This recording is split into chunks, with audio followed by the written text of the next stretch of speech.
تو اس لیے میں عرض کر رہا ہوں، اگر یہ اللہ کے ولیوں کا، محبوب بندوں کا، جن کو ہم بزرگان دین کہتے ہیں، کیا کہتے ہیں بھائی؟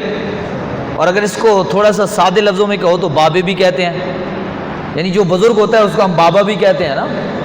اگرچہ وہ حقیقی بابا تو نہیں ہوتا، روحانی بابا ہوتا ہے، یعنی بابا ہمارے عرف میں، ہماری پنجابی میں، اردو میں، ہماری ہندوستانی جو بول چال ہے اس میں جو بزرگ ہوتا ہے اس کو بھی، چاہے اس کی عمر بڑی ہو، بعض اوقات اس وجہ سے بھی بابا کہتے ہیں، اور بعض اوقات عمر بڑی نہ ہو، علم میں بڑا ہو تو بھی اس کو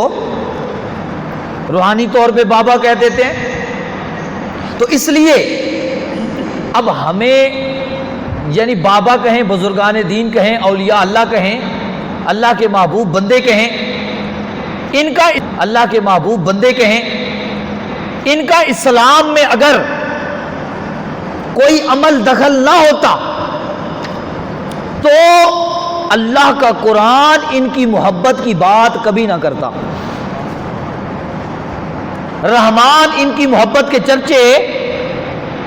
اللہ ان سے پیار نہ کرتا۔ اللہ تعالیٰ فرماتا ہے ڈائریکٹ بس میری بات مانو اور میرے رسول کی مانو، ان کے درمیان میں کوئی تعلق ہو، ان کے ساتھ رشتہ گانٹنے کی کوئی ضرورت نہیں۔ اللہ تعالیٰ نے فرمایا تمہیں ان سے رشتہ گانٹنا پڑے گا کیونکہ میں خدا کا ان سے رشتہ ہے، ان سے میرا رشتہ ہے، اور اتنا قریبی رشتہ ہے، خود خدا فرماتا ہے، حدیث قدسی ہے کہ میں نے حدیث کئی بار سنائی ہے، کنت سامع الذی یسمع بہ، کہ میں ان کے کان بن جاتا ہوں جن سے وہ سنتے ہیں، کنت بصر الذی یبصر بہا، میں ان کی آنکھیں بن جاتا ہوں جن سے وہ دیکھتے ہیں، کنت رجل الذی یمشی بہا، میں ان کے پاؤں بن جاتا ہوں جن سے وہ چلتے ہیں، کنت ید الذی یمشی بہا یبطش بہا، میں ان کے ہاتھ بن جاتا ہوں جن سے وہ پکڑتے ہیں، وَلَئِن سَأَلَنِي لَأُعْطِيَنَّهُ، اگر وہ مجھ سے سوال کریں تو میں ان کا سوال رد نہیں کرتا، وَلَئِنِ اسْتَعَاذَنِي لَوْ، یہ لفظ سننے کے قابل ہے، وَلَئِنِ اسْتَعَاذَنِي لَأُعِيذَنَّهُ، جس کو وہ پناہ دے دے میں خدا بھی اسے ضرور پناہ دے دیتا ہوں۔ پھر بات ہی ختم۔ اللہ خود فرما رہا ہے نا، اور اللہ اپنے وعدے کے خلاف، اللہ تعالیٰ کے بارے میں تو معاذ اللہ ثم معاذ اللہ جھوٹ یا ایسی چیزوں کا خیال بھی نہیں ہے یہاں پہ، یہ چیزوں تو ذات کے لیے ہم کہیں کہ اللہ کا اب کلام اللہ جو فرما رہا ہے، معاذ اللہ ثم معاذ اللہ، وہ غلط فرما رہا ہے۔ اللہ فرماتا ہے وَلَئِنِ اسْتَعَاذَنِي، آذا نکلا اعوذ سے، جس طرح ہم پڑھتے ہیں نا اعوذ باللہ من الشیطان، لفظ ہے نا عربی میں، تو اعوذ کا کیا مطلب ہے؟ میں شیطان مردود سے اللہ کی پناہ میں آتا ہوں، مطلب شیطان مردود سے میں بچتا ہوں، کس کی پناہ میں آتا ہوں؟ اللہ کی، کہ تاکہ شیطان مجھ پہ حملہ، یہی لفظ اللہ نے فرمایا وَلَئِنِ اسْتَعَاذَنِي، جو میری پناہ میں آ گیا وہ بھی بچ گیا، جو میرے ولی کی پناہ میں آ گیا وہ بھی بچ گیا۔ اب خدا فرمائے جو ان کی پناہ میں آ گیا وہ بھی بچ گیا، اور 14ویں صدی میں کوئی اٹھ کے کہے کہ نہیں ولی کی پناہ کچھ نہیں کہتی، تو پھر خدا سے جنگ کر رہے ہو۔ اس لیے تو اللہ نے فرمایا من عاد لی ولیا فقد آذنتہ بالحرب، خدا نے 2 بندوں سے اللہ نے جنگ کیا ہے، نماز نہ پڑھنے والے سے جنگ نہیں کی، اللہ نے جنگ کا اعلان نہیں کیا، روزہ نہ رکھنے والے سے اللہ نے جنگ کا اعلان، گناہ ہے جنگ کا اعلان نہیں کیا، حج نہ کرنے والے کے خلاف اللہ نے جنگ کا اعلان، زکوٰۃ نہ دینے والے کے خلاف اللہ نے جنگ کا اعلان، اس کے علاوہ اور بہت سارے گناہ ہیں، اللہ نے ان سے اعلان جنگ نہ کیا۔ ہاں ایک اللہ نے فرمایا سود کھانے والے کے خلاف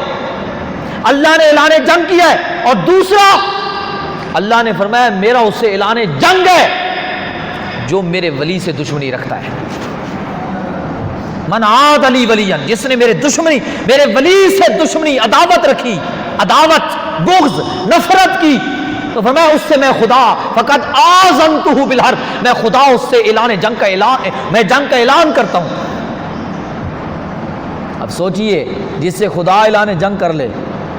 لا یفلح ابدا، وہ کبھی بھی فلاح، کبھی نجات نہیں پا سکتا۔ کیونکہ خدا جب اعلان جنگ کر چکا ہے اسے، اس لیے اس کا انجام بدترین ہوگا۔ تو میں عرض کر رہا ہوں، رب فرمائے کہ جو ان کی پناہ میں آئے میں ان کو پناہ دیتا ہوں،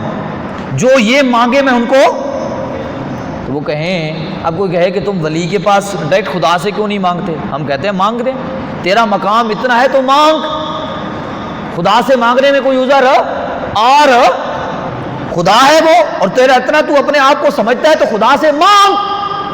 ہم تو اس لیے ان کے در پہ جاتے ہیں کہ اللہ نے خود فرمایا ہے وَلَئِن سَأَلَنِي لَأُعْطِيَنَّهُ، اگر وہ مجھ سے مانگ لیں تو پھر میں انہیں ضرور بے ضرور عطا کرتا ہوں۔ ان کا سوال میں راضی نہیں کرتا۔ اور یہ رسول اللہ کی حدیث، اس کی اور وضاحت کو مسلم شریف کی حدیث ہے، سرکار نے فرمایا لَوْ أَقْسَمَ عَلَى اللَّهِ لَأَبَرَّهُ، یہ لفظ سننے کے قابل ہے، لَوْ أَقْسَمَ عَلَى اللَّهِ لَأَبَرَّهُ، مسلم شریف کی حدیث کے الفاظ ہیں، حضور فرماتے ہیں اگر وہ کسی بات کی اللہ پر قسم کھا دیں، کیا مطلب کہ وہ قسم کھا لیں کہ یہ ایسا ہوگا، یا اللہ کو قسم دے دیں کہ مولا تجھے قسم ہے یہ کام ایسے ہو، تو فرمایا، حضور فرما رہے ہیں اللہ تعالیٰ کی ذات پر اگر وہ کسی بات کی قسم کھا دے، لَأَبَرَّهُ، لام تاکید کا ہے، تو اللہ ان کی قسم کو ضائع نہیں جانے دیتا، اللہ ان کی قسم کو ضرور پورا فرماتا ہے۔ فرمایا اتنا اللہ ان کا لحاظ فرماتا ہے۔ اللہ بھی فرماتا تم کون ہوئے مجھ کو قسم دینے والے، تم کون ہوئے میرے اوپر قسمیں کھانے والے، میں جس چیز کا چاہوں میں ارادہ کر سکتا ہوں، تم کون ہوئے کہ تمہاری بات کو لازم کر دوں؟ نہیں، اللہ نے فرمایا کچھ ایسے ہیں جن کی بات لازم نہیں ہے، لیکن کچھ ایسے ہیں جن کے منہ سے جو نکل جائے پھر میں خدا بھی ان کا زبان سے نکلے وہ جملے کو پورا ضرور کرتا ہوں، اس کا خلاف نہیں کرتا۔ تو یہ میں نے ایک نمونہ پیش کیا ہے تھوڑا سا، اور آپ ان احادیث کو اپنے ذہن میں محفوظ کریں۔ جو لوگ کہتے ہیں نا آپ سے کہ اولیاء کے پاس کیا ملتا ہے، کیا پناہ، ان کے پاس پناہ کیوں لیتے ہو؟